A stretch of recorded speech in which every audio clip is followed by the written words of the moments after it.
Pretty quiet here today. Cold.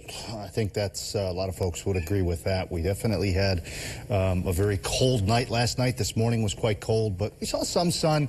Clouds have moved back in. Here's a look at the national picture, and you'll see there's a disturbance right now through Oklahoma and Texas. That's going to kind of fade away. Won't impact us, but there is a disturbance out in the Pacific West. Well, I should say the West Coast. You can't really, you can see the precipitation from it, but that's going to move across the country and will bring a pretty powerful storm to the Northeast midweek time frame. Again, clouds have moved in, a little bit of lake effect snow north along the Lake Ontario shoreline, also just north of Syracuse, but things are here locally quiet. Take a look at temperatures, teens. Yeah, so below average for this time of year. Look at Saranac Lake, 15 below up in Mount Washington. It is 4 degrees colder right now than what it was 24 ago.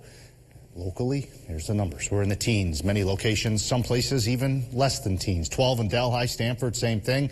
Oneonta, 12, 13 up in Plymouth, 16 right now at the airport, 14 in Harpersville, 18 in Owego, and the same thing just down the road in Vestal as well. Your headlines, another cold night tonight. No two ways about it.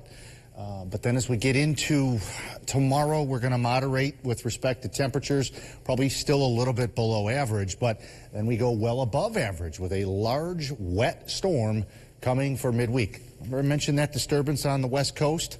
That's going to be what's responsible for it. But overall, this week, I think we have what you would term as typical March temperature swings on the way. Here's a look at that storm coming in for midweek. Again, it's going to be centered in the Great Lakes, but ahead of it, warmth and a lot of moisture. So we're going to be watching very carefully for Wednesday. We're going to see a surge of mild air. Potential is there for some moderate to maybe even heavy rainfall. And early indications anywhere from 3/4 of an inch to perhaps 1.5 inches. I do not have a first alert issued yet, but monitor the forecast, because if I see those rainfall totals stay in that range, we might do that. So just, but I'm electing to not do it right now.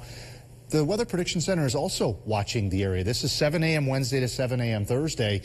We are in that's a marginal risk of excessive rainfall. So again, lowest of the scale, but we're watching it carefully. So for tonight, again, clouds are here. A couple of flurries possible. Tomorrow morning start with clouds, but by the afternoon, I think we get into a mixture of sun and clouds. Tomorrow night, looking at an increase in clouds again. Tuesday morning, perhaps a snow shower, maybe even a rain shower for the afternoon on Tuesday. A lot of dry time Tuesday. Tuesday night, quiet, but then watch Wednesday.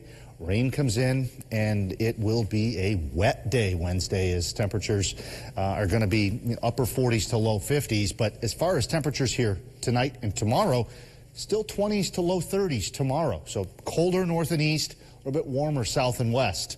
And then watch, by Tuesday morning, we're staying in the 20s to around 30.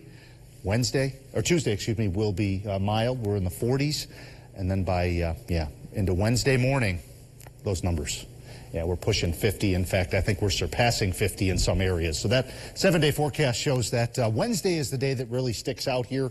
We're going to be up around 50 degrees. It's going to rain, could be some heavy rain. But notice those temperature swings there, 30s, 40s, 50s, 40s, 30s. So they're really kind of all over the place. Yeah, and just when I thought that it was going to start getting warmer, gets back cold. Yeah, you're going to see the little outbreaks, but I don't think any prolonged cold. Yeah, this week my friends at home in New Jersey, they're having a picnic on the beach. Must be nice. Yeah. All right.